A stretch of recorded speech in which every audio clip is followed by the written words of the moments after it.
कीर्तिसिंह एक कोसल राज्य के राजा थे। सुषेण जयसेन उनका निकट दोस्त था। वह राजा का सगा दोस्त ही नहीं था, बल्कि उनका आंतरिक सलाहकार भी था। शतरंज के खिलाड़ी राजा अपने ही समान खिलाड़ी जयसेन से अक्सर शतरंज खेला करते थे। एक दिन जयसेन ने राजा को शतरंज में हराया और हंसते हुए कहा, समझ में नहीं आती सृष्टि की यह विचित्रता। आप जैसे महाराज को हराने से जो आनंद मुझे प्राप्त हुआ, इससे भी अधिक आनंद अपनी पुत्री के हाथों हारने में मिलता है। वह आनंद वर्णनातीत है। राजा पहले ही सुन चुके थे कि जयसेन की इकलौती पुत्री शक्तिसेना सुंदरी ही नहीं, गुणवती भी और बुद्धिमान भी है। राजा मानो इस सत्य से अपरिचित से बोले, तुम्हारी बेटी क्या शतरंज के खेल में इतनी प्रवीण है? अवश्य आप चाहें तो स्वयं इसकी परीक्षा ले सकते हैं। जयसेन ने ऐसी योग्य पुत्री के पिता होने के गर्व का अनुभव करते हुए सगर्व उत्तर दिया, अवश्य कल रात ही को मैं तुम्हारे घर आऊंगा। तुम्हारा आतिथ्य भी स्वीकार करूंगा और साथ ही तुम्हारी पुत्री की शतरंज खेलने की कुशलता की भी परख करूंगा। अवश्य, जयसेन ने कहा।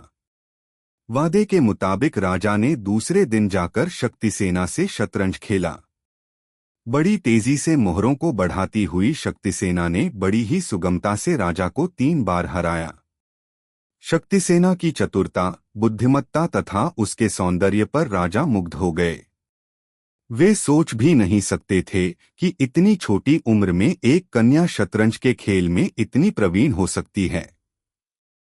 जयसेन के आतिथ्य को स्वीकार करते हुए राजा ने कहा, शक्तिसेना जैसी योग्य पुत्री के पिता होने के नाते तुम्हें बधाई देता हूं।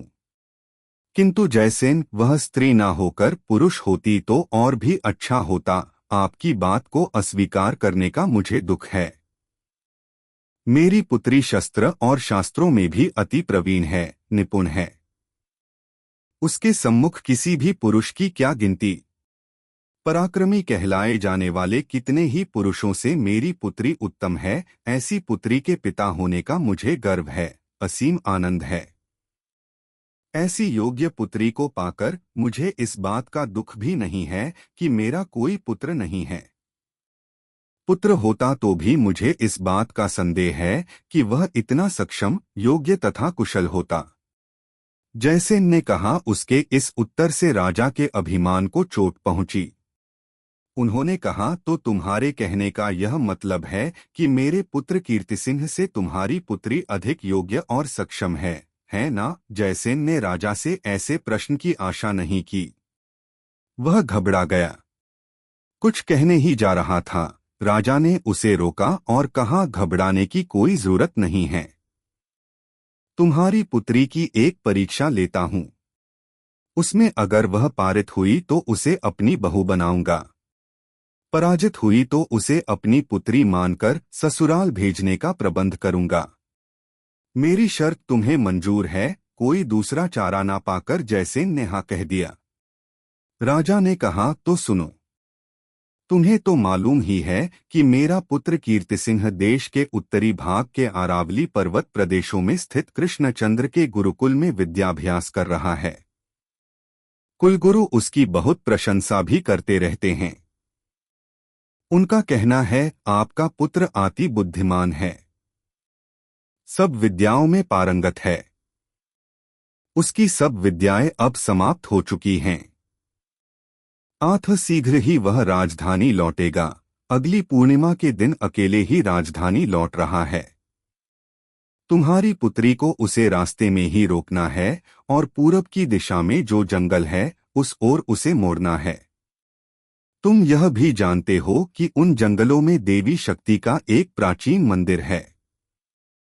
उस मंदिर में 3 दिन तक कीर्तिसिंह को बंदी बनाकर रखना होगा। तुम्हारी पुत्री अगर यह काम कर पाई तो उसे मैं अपनी बहू बनाऊंगा। परंतु हाँ, यह काम तुम्हारी पुत्री को अकेली ही करना होगा। किसी भी की सहायता उसे लेनी नहीं चाहिए। राजकुमार को इस स्थान के सिवा और कहीं नहीं ले जाएगी। उसे और कहीं भी बंदी बनाना नहीं चाहिए। जयसेन राजा की इन शर्ती से डर गया, ठंडा पड़ गया। उसका मस्तिष्क निष्क्रिय हो गया। एक दो पल रुककर जयसेन ने राजा के हाथ पकड़ लिए और कहा, महाराज, पितृगर्भ के नशे में आकर मैंने जो बातें कहीं वापस ले रहा हूं। मुझे क्षमा कीजिए। एक सुकुमारी की ऐसी कठोर परीक्षाएं लेना आपको भी शोभा नहीं देता। महाराज ने गंभीर हो कहा, ऐसी बात है। जरा अपनी पुत्री को बुलाना, सुन भी लें कि उसके क्या विचार हैं और उसका क्या निर्णय है। जयसेन ने डरते डरते शक्तिसेना को बुलाया। महाराज ने संपूर्ण रूप से उसे सब कुछ समझाया और बोले, पुत्री, तुम्हारे पिता में पितृगर्भ ही नहीं, पितृभीति भी है। इसलिए तुमसे पूछ रहा हूं, मेरा प्रस्ताव तुम्हें स्वीकार है? शक्तिसेना ने सिर झुकाकर कहा, स्वीकार है। पुत्री का उत्तर सुनकर जयसेन स्तंभित रह गया। महाराज ने मंद मुस्कान भरते हुए जयसेन की पीठ थपथपाई और राजमहल की ओर निकल पड़े। महाराज के चले जाते ही शक्तिसेना पिता के पास आकर बैठ गई और बोली, पिताजी, इतना भयभीत होने की क्या आवश्यकता है? पुत्री की बातें सुनकर जयसेन ने कहा, शर्त जब मान ही ली है तो भयभीत होने से क्या लाभ? किंतु आखिर मैं एक पिता हूं, मेरा दिल तो भय से कांपेगा ना। मुझे अच्छी तरह से मालूम है कि कीर्तिसिंह कैसा राजकुमार है, कृष्णचंद्र जैसे उत्तम गुरु का प्रिय शिष्य है। राजनीति, युद्धकला तथा व्यावहारिक ज्ञान में उसकी बराबरी का कोई है ही नहीं। ऐसे व्यक्ति को धोखा देकर उसे बंदी बनाना कोई आसान बात नहीं है। इस पर तुम्हें यह काम अकेली ही करना पड़ेगा। मेरा भय इसी को लेकर है कि तुम यह कठिन काम कैसे कर पाओगी। निर्भीक होकर शक्तिसेना ने अपने पिता से कहा, महाराज भी ये सारी बातें जानते हैं। फिर भी पिताजी, आप ही बताइए, वे हमारी ऐसी कठोर परीक्षा क्यों ले रहे हैं? जयसेन आवेश में आकर बोला, और किस लिए? तुम पर और तुम्हारी योग्यताओं पर मुझे गर्व है और मेरे इस गर्व को वे तोड़ना चाहते हैं। इसीलिए महाराज ने यह चाल चली है। शक्तिसेना हंसी और बोली, प्यार मनुष्य के हृदय को बलहीन कर देता है, उसे गुमराह कर देता है। आप ही इसके उदाहरण हैं। पिताजी, हर निकृष्ट भावना की एक उत्तम स्थिति होती है। एक विद्यार्थी दूसरे समर्थ विद्यार्थी को देखकर उससे ईर्ष्या करता है, उससे प्रतिस्पर्धा की इच्छा रखता है। ईर्ष्या निकृष्ट भावनाओं की उत्तम स्थिति है। उसी तरह पितृगर्व भी गर्व की भावना की उत्तम स्थिति है। ऐसी उत्तम स्थिति के विनाश का इच्छुक अधम होता है। मेरा विचार है कि महाराज ऐसे अधम नहीं हैं। उनके प्रस्ताव के पीछे अवश्य ही कोई गूढ़ार्थ होगा। मेरे विचारों पर गौर कीजिए तो आप ही जान जाएंगे कि सत्य क्या है। पुत्री की बातों से लज्जित होकर जयसेन ने कहा, हाँ, तुमने सच कहा। महाराज ऐसे अधमों में से नहीं हैं, ऐसे आदमियों में से नहीं है। कहता बड़बड़ाता हुआ सोचता रहा। उसे देखते हुए लगता था मानो अभी अभी उसका नशा उतर गया हो। थोड़ी देर बाद जयसेन ने अपना सर उठाया और प्यार से अपनी पुत्री को देखते हुए लंबी सांस खींचते हुए बोला, बेटी, तुमने गलतफहमी से मुझे बचा लिया। अगर हमारी कल्पनाएं सच ही हों, भगवान करे सच हो, तुम्हें बहुत सी बातें कहनी हैं। ध्यान से सुनो। मुझे भी लगता है कि राजा की इस चाल के पीछे अवश्य ही कोई गूढ़ार्थ है। राजा की इस वर्तमान क्रीड़ा से पूर्व जुड़ा हुआ है। उस समस्या को सुलझाने के लिए ही हो सकता है राजा ने यह कदम उठाया हो। राजा सुषेण की और हमारी मित्रता बहुत पहले से ही चली आ रही है। अनेकों पीढ़ियों से हमारे कुटुंब के सदस्य कोसल राजाओं के स्नेह पात्र रहे हैं, उनके आंतरिक सलाहकार रह चुके हैं। इस बंधुत्व का प्रारंभ हुआ हमारे दादाओं के परदादाओं के समय से। उनका भी मेरा ही नाम था। वे बहुमुखी प्रतिभाशाली थे। मुख्यतया वे तंत्र मंत्र विद्याओं के पंडित थे। देश विदेशों में भी उनकी बराबरी का कोई तांत्रिक नहीं था। उस काल के महाराज विचित्रवर्मा तांत्रिक विद्याओं में पर्याप्त अभिरुचि रखते थे। उस विद्या में उन्होंने थोड़ा बहुत ज्ञान भी प्राप्त किया। इस विद्या में पारंगत जयसेन के बारे में उन्होंने सुना। दोनों का मिलाप मैत्री में परिणत हुआ। उन्होंने उन्हें आंतरिक सलाहकार का ओहदा देकर उनका सम्मान किया।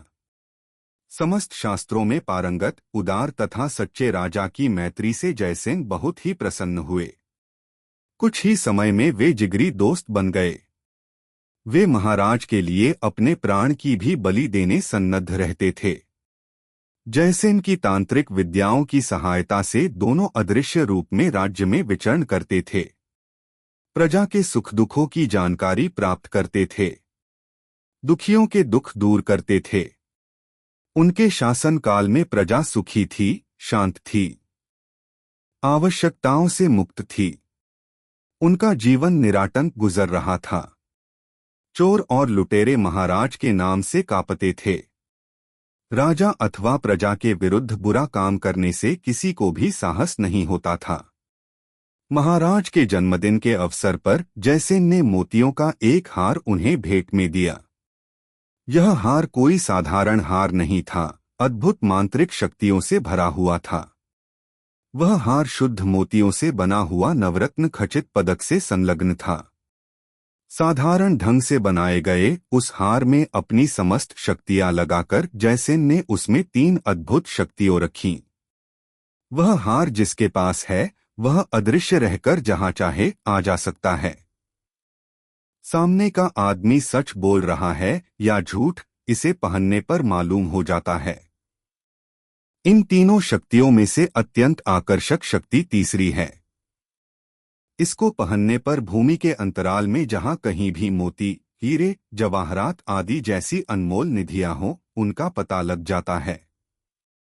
महाराज के प्रति जयसेन को अपार आदर था, प्यार था और उन्हीं के फलस्वरूप बना यह अपूर्व हार। जयसेन के दिए हुए इस अद्भुत हार की विलक्षणता को जानकर महाराज अवाक रह गए। उनका हृदय कृतज्ञता से भर गया। जयसेन के प्यार, विश्वास तथा मैत्री का स्मरण आते ही उनकी आंखों में आंसू आ गए। समय गुजरता गया। एक बार जयसेन से पुरस्कृत हार को पहनकर महाराज परिवार सहित शिकार के लिए पूरब के जंगलों में गए। अस्वस्थता के कारण जयसेन महाराज के साथ जा नहीं पाए। राजधानी में ही रह गए। दिन भर शिकार करने के बाद महाराज और बाकी सब शिविरों में लौट आए और निद्रा की गोद में गए। सैनिकों को छोड़कर बाकी सब लोग सो गए। लेकिन महाराज को नींद नहीं आई। उनका मन बार बार बता रहा था कि कुछ होने वाला है, लेकिन स्वयं वे जानते नहीं थे कि क्या होने वाला है। अशांत हो वे शिविर से बाहर आए और लक्ष्यहीन होकर इधर-उधर घूमने लगे। महाराज की इस विचित्र चर्या को सैनिक देखते रहे और उनके पीछे पीछे ही जाने लगे। महाराज विचित्रवर्मा एक जगह पर आकर रुक गए और तत्क्षण वहां जमीन खोदने का हुक्म दिया। यह बताने की आवश्यकता नहीं कि ऐसा करने का आदेश उन्हें उस हार से प्राप्त हुआ जिसे उन्होंने उस समय पहन रखा था। थोड़े ही समय में मशालों की रोशनी में वह प्रदेश जगमगा उठा। खोदने का काम शुरू हो गया। रात को शुरू किया गया वह काम दूसरे दिन की दोपहर तक चलता रहा। दोपहर को उन्होंने देवी शक्ति की एक काली मूर्ति भूमि के अंतराल में पाई। उसकी नाक में हीरे का बेसर था। उस मूर्ति को देखते ही महाराज के आनंद की सीमा नहीं रही। उन्होंने अपने आनंद को वश में रखते हुए आज्ञा दी कि वह मूर्ति तत्क्षण ही राजधानी ले जाई जाए। उसने यह भी बताया, ऐसी मूर्तियां शक्तियों से भरपूर होती हैं। महल में ले जाने के पहले हमें परिपूर्ण रूप से जानना होगा कि इसे ले जाने से शुभ होगा या अशुभ। इसका निर्णय ज्ञानी ही कर सकते हैं। हमें जल्दबाजी में आकर गलत कदम उठाना नहीं चाहिए। कह नहीं सकते कि यह भाग्य था या दुर्भाग्य। मंत्री प्रहलाद ने महाराज के इस प्रयत्न को रोका। उसने कहा कि आगम शास्त्रज्ञ तथा तांत्रिक जब तक अपनी स्वीकृति नहीं देंगे तब तक इस मूर्ति को यहाँ से हटाना नहीं चाहिए। उसने यह कहकर सावधान भी किया कि ऐसा करने पर शायद अशुभ हो। राजा अनिच्छापूर्वक चुप रह गए और कुछ सैनिकों को वहीं छोड़कर परिवार सहित राजधानी लौटे।